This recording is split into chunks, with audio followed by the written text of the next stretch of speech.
Hi everyone, welcome all of you to my channel study with मी।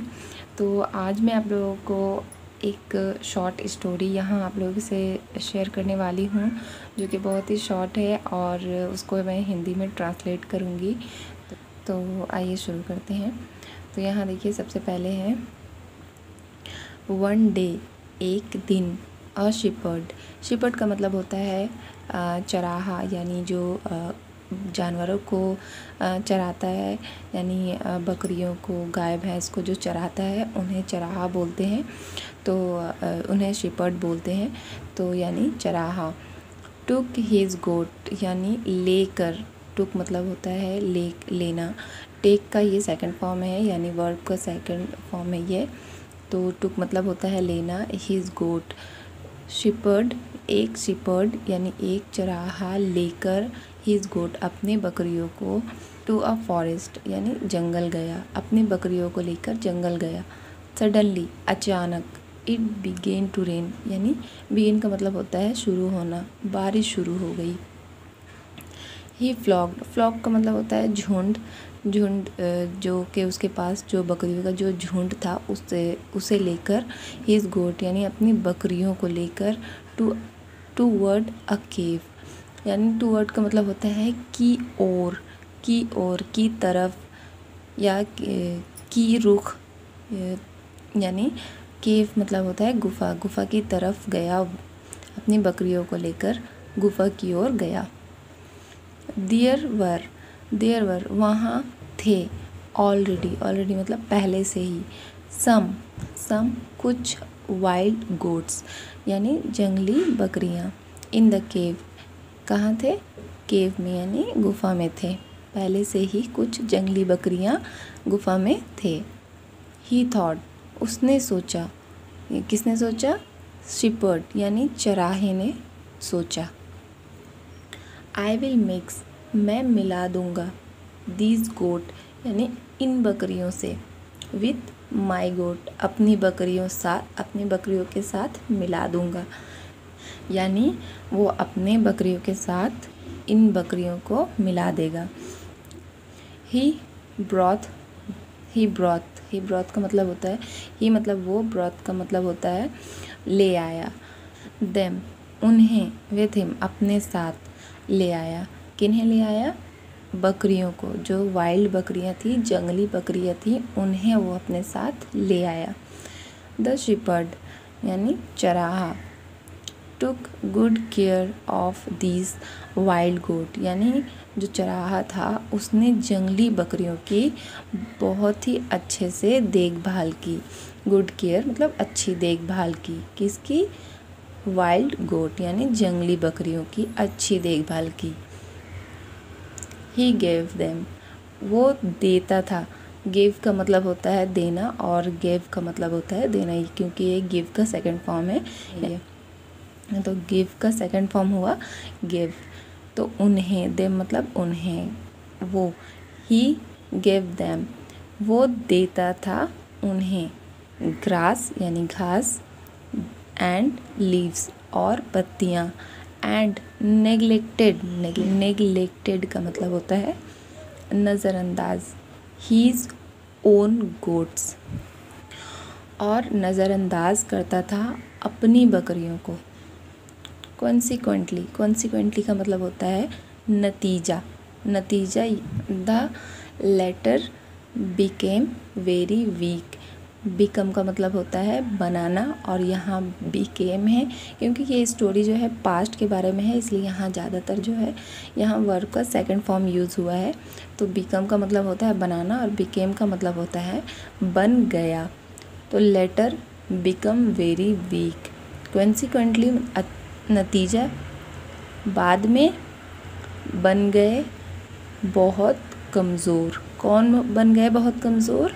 उसकी बकरियाँ, क्योंकि वो जंगली बकरियों की खातिर अपनी बकरियों पे ध्यान नहीं देता था, इस वजह से जो है उसकी खुद की बकरियाँ कमज़ोर हो गई। वो अपनी बकरियों को नज़रअंदाज करता था, इसलिए उसकी खुद की बकरियाँ जो है वो कमज़ोर हो गई। व्हेन, जब। द वेदर इम्प्रूव्ड, यानी जब मौसम में सुधार आया। This wild goat field back, यानी ये जंगली बकरियां वापस भाग गई। द शेपर्ड यानी चराहा, थॉट उसने सोचा, किसने सोचा? चराहे ने सोचा। आई नीड नॉट वरी, मुझे ज़रूरत नहीं चिंता करने की। आई हैव माई ओन गोट, मेरे पास मेरी खुद की बकरियां हैं।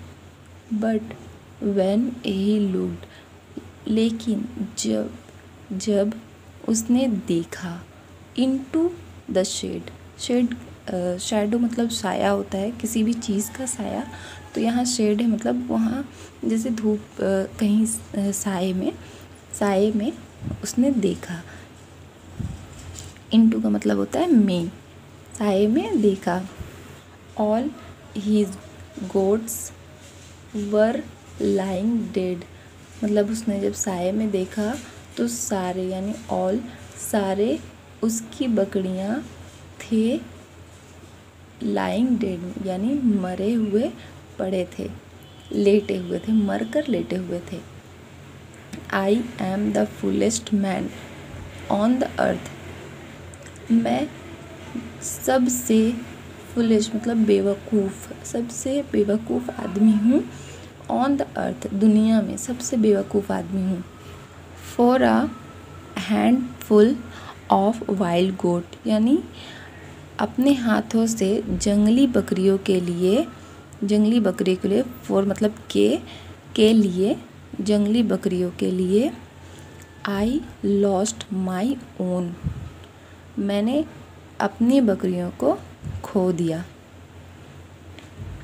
This is a punishment of my greediness, यानी ये उसके लिए सज़ा है, उसकी सज़ा है कि उसके लालच के लिए उसको ये सज़ा मिली है। ही सेड टू हिमसेल्फ, यानी वो खुद से ये कह रहा है कि ये उसके लिए सज़ा है कि उसने लालच की है, जिसके लिए उसे सज़ा मिली है कि उसकी खुद की बकरियां उससे छीन गई। यहाँ देखिए इस स्टोरी का मोरल क्या है? डोंट फॉरगेट, मत भूलना, एंड इग्नोर और नज़रअंदाज मत करना, ओल्ड यानी पुराने को, for the shake of new यानी नए के खातिर, वैल्यू व्हाट यू हैव, तुम्हारे पास जो है उसकी कदर करो, यानी कदर, वैल्यू मतलब कदर करो, व्हाट मतलब क्या है, जो भी है तुम्हारे पास उसकी कदर करो, हैव मतलब खुद के पास जो है उसकी कदर करो। तो ये है मोरल ऑफ द स्टोरी कि जो भी आपके पास है आप उसकी कदर करो। तो यहाँ मैं कुछ वर्ड है जो कि मैं अंडरलाइन करूँगी और उसका मीनिंग जो है मैंने लिख कर रखा है, तो आप लोग उसका स्क्रीनशॉट ले लेना, क्योंकि बहुत ही इजी वर्ड है इसमें, जिसका मीनिंग्स आप लोगों को पता होना बहुत ही ज़रूरी है। तो यहाँ देखिए सबसे पहले जो है शिपर्ड, इसको मैं अंडरलाइन कर रही हूँ। शिपर्ड यानी बकरी चराने वाले को बोलते हैं शिपर्ड। फ्लॉग मतलब झुंड। टू वर्ड यानी की ओर, ऑलरेडी आप लोगों को पता ही है। केव का मतलब होता है गुफा, इसका मतलब भी आप लोगों को पता ही होगा। तो यहाँ देखिए सारे वर्ड मैंने अंडरलाइन कर दिए हैं। तो यहाँ देखिए यहाँ सारे मीनिंग्स जो है मैंने लिख कर रखे हैं। कुछ ऐसे मीनिंग्स है जो कि आप लोगों को पता होगा, बट मैंने फिर भी यहाँ लिखे हैं। तो ये देखिए, ये है शिपर्ड यानी चराहा, फ्लॉक मतलब झुंड, टू वर्ड की ओर, केव गुफा, ब्रॉथ ले आया, नेग्लेक्टेड नज़रअंदाज, कॉन्सिक्वेंटली नतीजा, फेल्ड यानी भाग गया, शेड मतलब साया, लाइंग लेटा हुआ, ग्रीडीनेस लालच, सेक खातिर। तो आप ये सारे मीनिंग्स जो हैं अच्छे से स्क्रीनशॉट ले लेना और उसे याद कर लेना, तो बहुत ही काम आएगा आप लोगों को। अगर आप लोग इंग्लिश सीखना चाहते हो, तो अच्छी तरह से रीडिंग करना चाहते हो और अपने बच्चों को स्टोरी वगैरह सुनाना चाहते हो या कोई बच्चा खुद ही रीड करके उसको उस स्टोरी का मतलब समझना चाहता हो तो उसे बहुत ही आसानी होगी अगर वो सारे मीनिंग्स को याद कर लेगा तो बस आज के लिए इतना ही। मैं नेक्स्ट डे फिर एक बहुत ही अच्छा सा शॉर्ट स्टोरी लेकर आऊँगी। तो बाय।